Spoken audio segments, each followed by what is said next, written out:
Praise lord అందరికీ శుక్రదిన video చూసిన ప్రతి ఒక్కరికి దేవుని వందనాలు చేసిన ఒక ప్రార్థన చేసుకొని దేవుని ఆరాధనలోకి వెళ్దాం. ప్రార్థన స్తోత్రం స్తోత్రం స్తోత్రం పరిశుద్ధ ప్రేమ దేశ కృపా దేవా దయారాజా నీ వందనాలు ఆయన ధర్మం కాచుకోబడి నీ వందనాలు కోసం నీ ఘనమైన అమ్మని ఆరాధిస్తున్న అందరితో రక్షిస్తుంది. ఆ వాక్యం ద్వారా తండ్రి ఎవరితో రీతిగా మాట్లాడవచ్చు అలా మాట్లాడమని నా చెడు నేసిన ప్రార్థిస్తున్నాం తండ్రి. ఆమేన్. సాంగ్స్ ఆఫ్ లైఫ్ పాటల పుస్తకం నుంచి మాట్లాడడం జీవం గల దేవా అనే పాట పాడుకుంటూ ప్రభుని ఆరాధించుకున్నాం. హల్లెలూయా. మాట్లాడుము జీవము గల దేవా, జీవనదిని ప్రవహింపజేయుమా. మాట్లాడుము జీవము గల దేవా, జీవనదిని ప్రవహింపజేయుమా. దయతో మాట్లాడుమా, నీవే మాట్లాడుమా. నీ మెల్లని స్వరమును వినిపించుమా. దయతో మాట్లాడుమా, నీవే మాట్లాడుమా. నీ మెల్లని స్వరమును వినిపించుమా. మాట్లాడుము జీవము గల దేవా, జీవనదిని ప్రవహింపజేయుమా. హల్లెలూయా.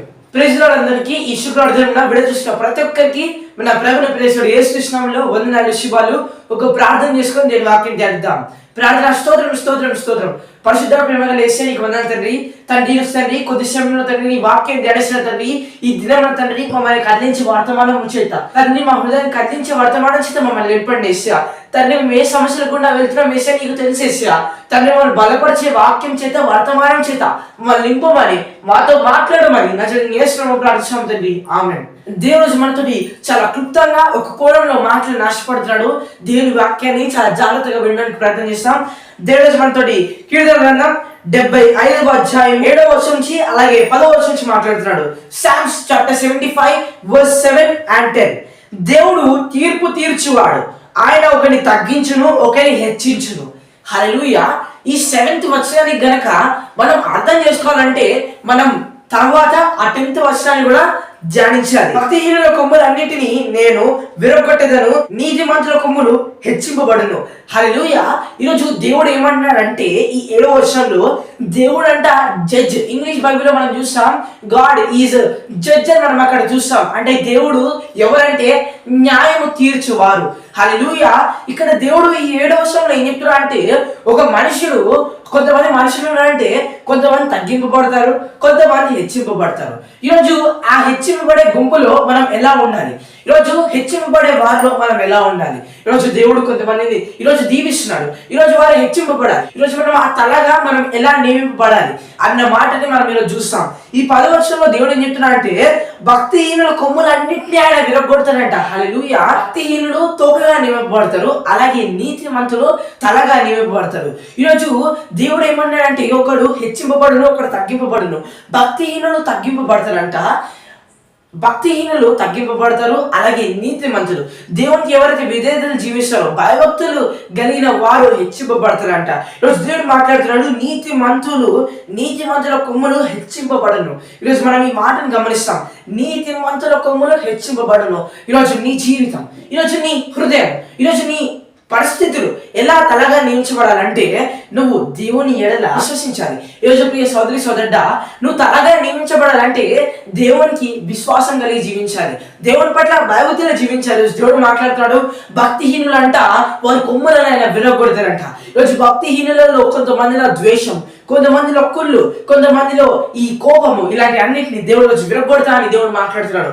అలాగే నీతి మంతులు వారి కొమ్ములంట హెచ్చింపబడతాయంట. ఎందుకంటే వారు దేవుని పట్ల విధేయత కలిగి భయభక్తి కలిగి ఎన్నో ఆపద నుంచి ఎన్నో ఇబ్బందుల నుంచి వారు వచ్చి వారు ఇంకా సహనంతో దేవుని విశ్వాసం నుంచి దేవుని ఆరాధిస్తారు. ఈరోజు ఆ నీతి మంతులని దేవుడు హెచ్చించాలని ఆశపడుతున్నాడు. ఈరోజు నీతి మంతులుగా మనం అందరం హెచ్చింపబడదాం, మనందరం తలగా నియమబడదాం. ఈ వాక్యం మనకి ఈరోజు ఏం నేర్పించిందంటే దేవుడు మనల్ని ఎవరిని తలగా నియమిస్తాడు, అలాగే ఎవరిని తొక్కగా నియమిస్తాడు, ఎవరిని దేవుడు హెచ్చింపజేస్తాడు, ఎవరిని దేవుడు తగ్గింపజేస్తాడు. దేవుడి వాక్యాన్ని దీవించి ఆశీర్వదించిన వాక ఒక ప్రార్థన చేసుకుని ముగిద్దాం. ప్రార్థన. స్తోత్రం స్తోత్రం స్తోత్రం. మహోన్నత మాగండ ఏషియానికి వందాలి తండ్రి. తండ్రి వాక్యం ద్వారా మా హృదయాలకు అందించింది ఉండాలి ఏషియా తండ్రి. వస్తాను మీరు లోతైన సత్యము తండ్రి. ఎవరు హెచ్చింపబడతారు, ఎవరు తగ్గింపబడతారు అన్న మాట ద్వారా, అన్న అంశం ద్వారా మొత్తం మాటలేని వందాలు తెలియస్తాం తండ్రి.